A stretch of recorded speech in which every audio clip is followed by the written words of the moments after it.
Welcome to the convoy. I'm one half of your show, Money Mav. And what's up? I'm your boy Kato, man. Hey, y'all, we want to say shout out to all the essential workers. Thank y'all for everything that y'all do. Thank y'all for being on the front line. Thank y'all for taking care of this COVID thing, how y'all live. And we just want to shout out to y'all, man. And then I just want y'all to sit back and relax and enjoy this show we got for y'all tonight. Man, unfortunately, there was a person that was near and dear to my heart. My guy DMX, he passed away the other day. I do want to speak on something for a second. I wish that people would stop pushing this narrative saying that no one tried to help DMX. I don't believe in my heart that that's true. I think it was many people that tried to help DMX, but at the same time, I think when you're dealing with substance abuse, at some point, maybe you get to the point where it's like you can help yourself so much. Because the one thing that I do know, I've dealt with substance abuse before, like within my family, and you can't force a grown man or a grown woman to do anything they don't want to or they don't have the ability to do. And the one thing about when you're trying to put someone in rehab, dude, you can't force a person to go to rehab, bro.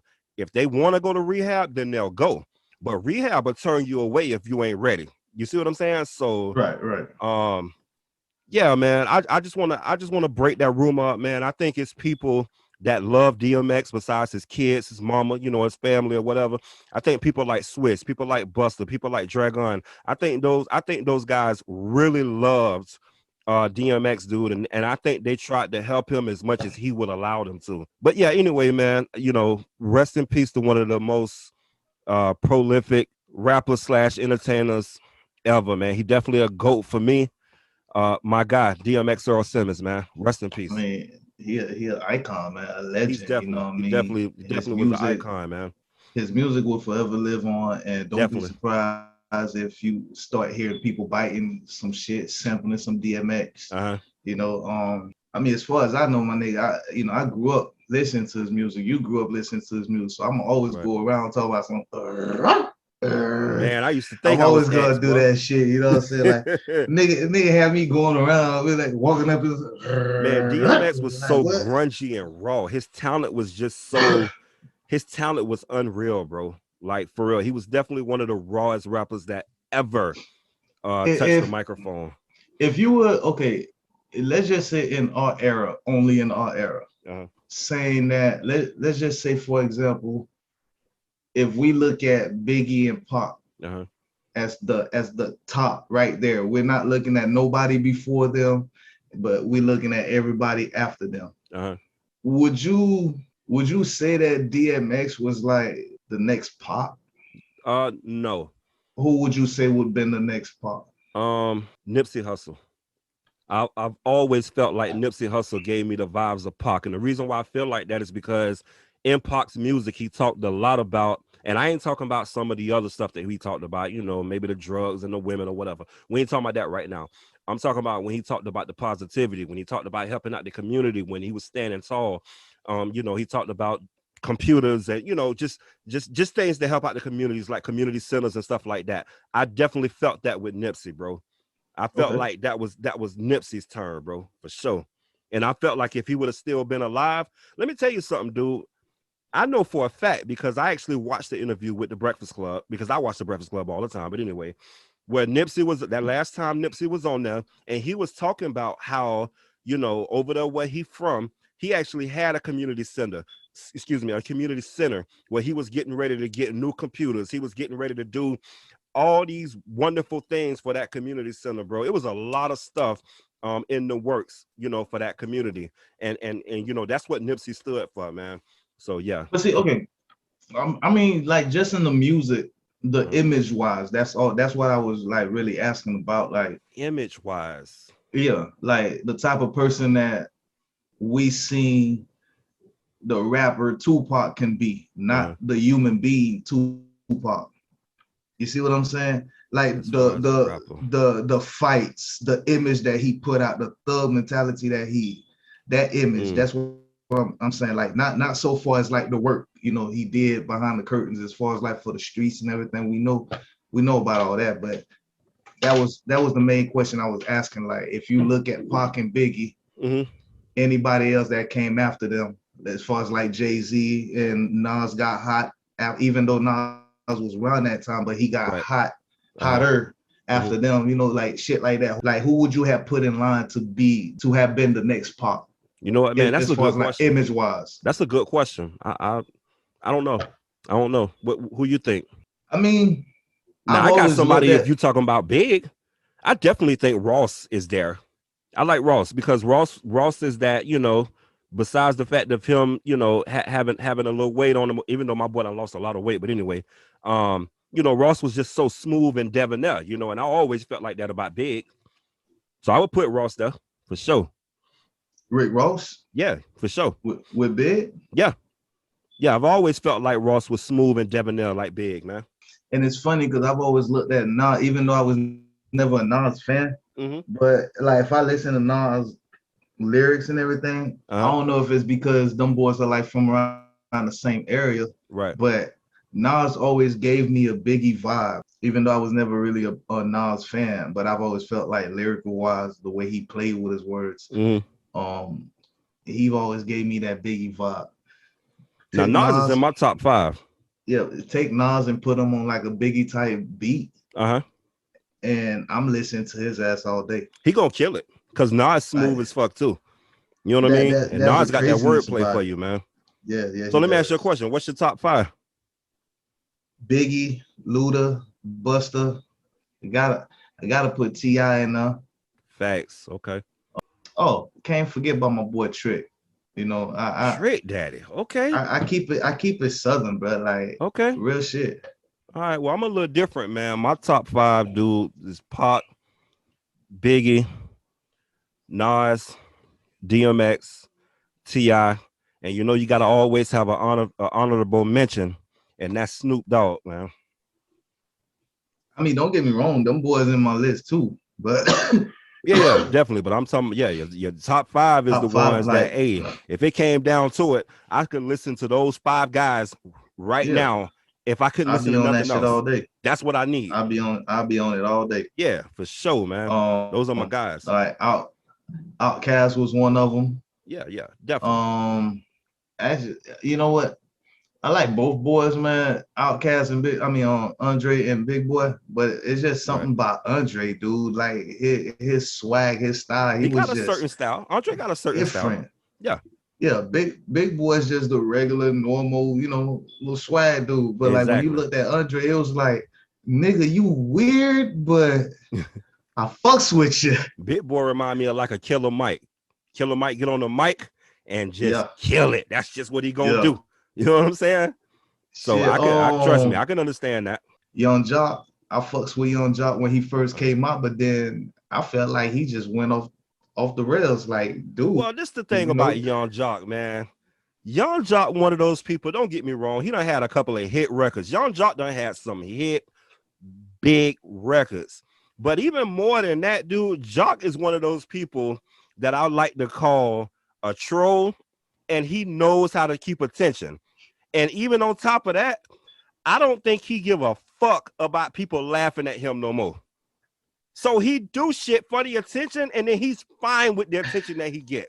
For instance, the shit that he did with his hair, people was killing him online, kid. But I don't think he care. I think it was just more about the attention for him. You see what I'm saying? Listen, that shit. And hold on. He just put on a fake beard and it was killing him online. Dude, he walked in the barbershop all bare, nothing on, like no hair. Left out that bitch with a full gold tee, bro. I didn't see that. Yeah, man. So that's why I said I don't think he care anymore. It's like he know it's gonna bring attention, and he cool with that.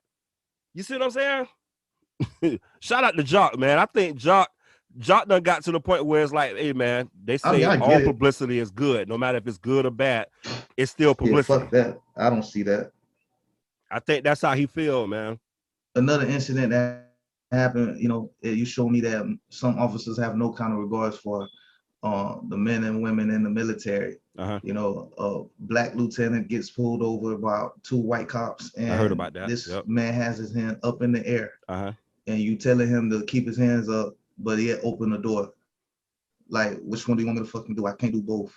Okay. And then he tells you straight up, at this point, I'm terrified to get out the car.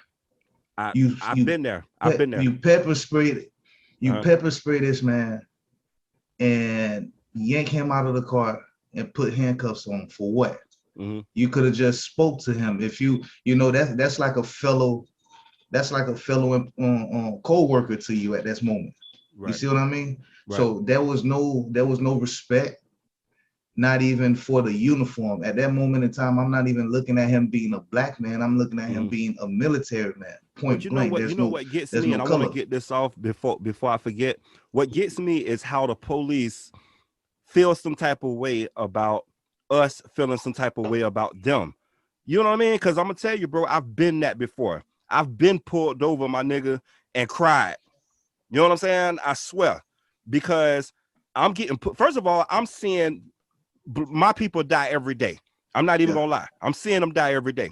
So I get pulled over, and you know, the dude is feeling some type of way because I'm scared. I'm scared, bro. Like, for real. He's telling me license and registration, dude. I'm tearing up. I'm like, I got my hands up. You know what I'm saying? I make sure I do that for sure. I got my hands up, and he like license and registration, and I'm like, sir, I got my hands up. You want my license and registration? That's in my pocket. I'm making sure that he understand that. Listen, I hear what you're saying. I'm not trying to not hear what you're saying, but at the same time, I'm fearing for my life. Because I just saw somebody get shot the other day for putting his hands up. You see what I'm saying? Right now is going to that hybrid mobile type of QB nowadays. The same shit they killed Michael Vick for. Right. Yeah. They also killed Tim Tebow for it. They killed his fucking career for that. You see what I'm saying? But the thing about it is, though, now that's what they're going at right now. So exactly. I mean, as a 49er fan, I would love to see that. Tebow, come back. It's your time, brother. we good, Tebow. You can stay right there in baseball, brother. Keep doing what you're doing. But yeah, the Buccaneers holds the last pick in the first round at 32. Mm-hmm. You, my friend, your team, your entire Super Bowl winning team is coming back. Yeah, we kind of held everybody together. Yeah. No, y'all kept everybody is still on that squad. Y'all didn't really lose nobody. So Antonio with that Brown? said, come on, man, really? Everybody's coming back, bro. Okay. Everybody's coming back. Shout out to Tom Brady then. But it's like when you've been watching football for a while, man, and you kind of like, especially if you follow a certain team, you kind of know the coaches that's in there, that's in that system. And once they actually get head coaching jobs, you as a fan of that team, knowing that who that coach is, how long he's been with your organization. And because you've been following him that long. Right. Yep. You kind of already have a feeling of what kind of system that coach is going to go over with a new team and kind of run. And 9 out of 10 is going to be the system that he's been running over in your with your organization, with your team. You know what? Speaking of Tebow, if I am mistaken, isn't Urban Meyer from the Gators? Yeah. He's a Gators coach, right?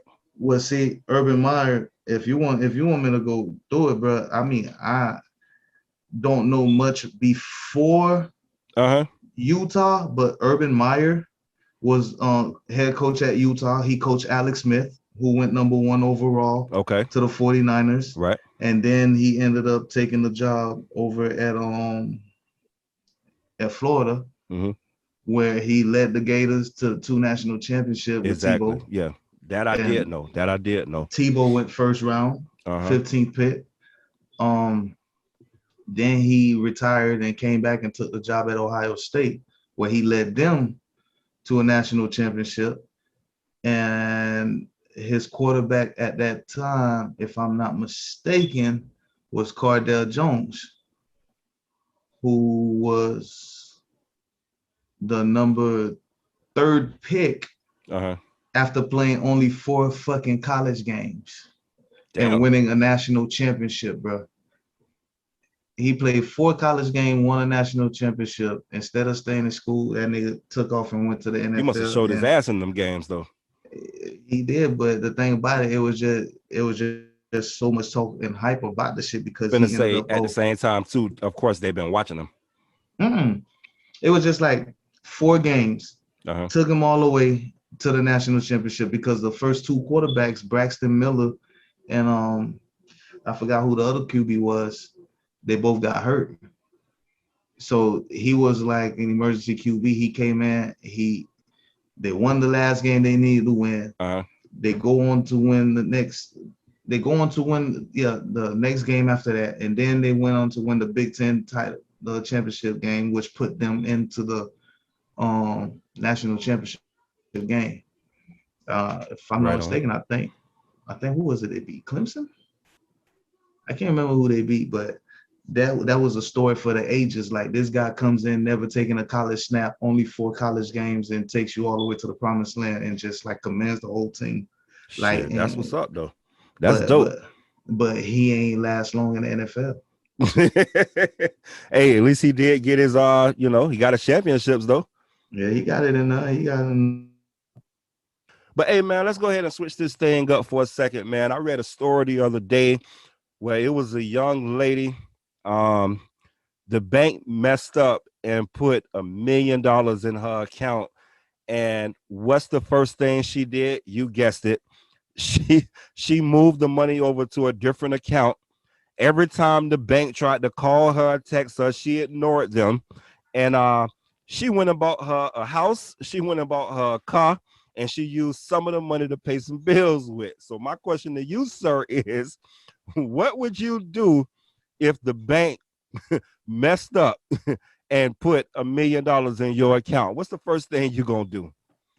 First off, bro, when it comes to dealing with money, talking about some, they made a mistake on their account, bro, listen, I'm not fucking with it. You got to take that shit back. You want more? Here's more. Just leave me the fuck up. See, you more on the same page as me, my nigga. I know I ain't have no M in the bank.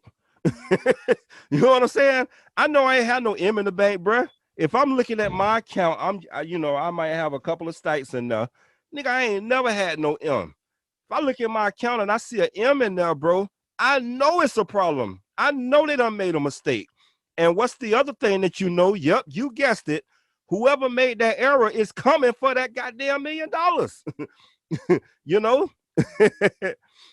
And mess around. Once they finally caught up with her behind, of course they prosecuted her, man. You know what I'm saying? I think she might be in jail right now, dude. You know, awaiting whatever they gonna do with her because she spent up all them people money. Yeah, see, first off, bro, if I wake up in the morning, I see an M in my account, I'm calling the bank. Bro, what hey, I just want to make sure that this ain't no mistake. Did I have a rich uncle that suddenly passed away or something? Like, for real. I just want to know where this shit come from, because I damn sure ain't put it up. And please don't come for me. Listen, the one thing that you ain't had no million. You know you ain't had no settlement or nothing going on. You ain't finna get no million. Come on, man. If you see $1 million in your account, clearly that's an error. Nah, and whoever made that error, they're gonna find out about that $1 million, bro. If you want to tell me that, okay, no one claims that money after 48 hours and I could keep the shit, then all right then. Now that's different. We good. Now that's different. But then that take me to another story that I read the other day. And this young man was walking down the street and he ended up finding a bag of money. They didn't say how much money it was. But then my question to you is, you walking down the street, you find a bag of money. What you gonna do? You gonna call the police, or you gonna go to Strokers and ball out? What you gonna do? You know what? That's a good question that I have a great answer to. And it is a true answer because it happened in real life. Okay. I did find me a brown paper bag with about 500 in that bitch. You know, as a kid, nigga, you walking around with your head down, kicking shit. And, you know, I just so happened to kick this little brown paper bag. And next thing I know, I'm like, hold on, something ain't felt right. So, nigga, I scooped in that bitch and look, I see green. Yes, sir. I picked that bitch up. I look. Nigga, out of there. What? Bitch, I ain't walking no more, nigga. Now all of a sudden I got all the energy in the world to get home. Yeah, I'm out of there for sure. It was 500.